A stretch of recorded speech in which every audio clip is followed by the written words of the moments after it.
पटना से मिली 10 बजिया दिल्ली के जहाजिया राजा जी। Music by Amit Tiwari. Patna से मिली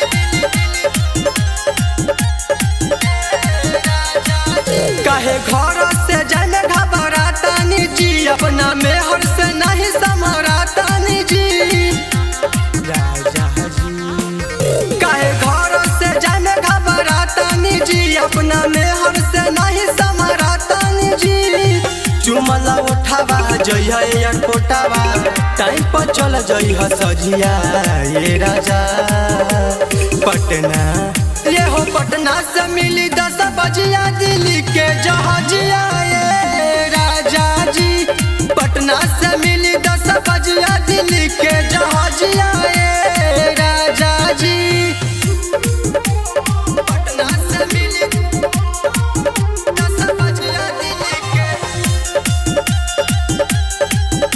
जहाजिया ये राजा जी। कुछ बना दे तानी रीति ई पुरान बा ए हो। खबरई ह ना खबरई ह, अब भरे के उड़ान बा। कटे जाला केहू जतरा बना के पिया, मेहर के बात माना तू छिहतरा पिया।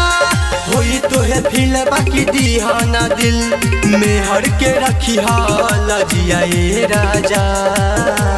पटना ये हो पटना से मिली 10 बजिया दिल्ली के जहाजिया ये राजा जी।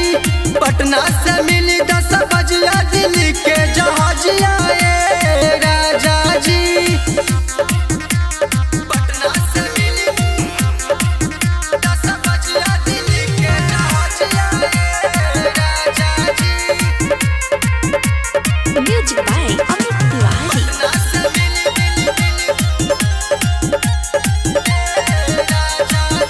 इहे गइल पता न कहिया तू अइबा हो। कसम खा के कह दीपक पिया न भुलैबा हो।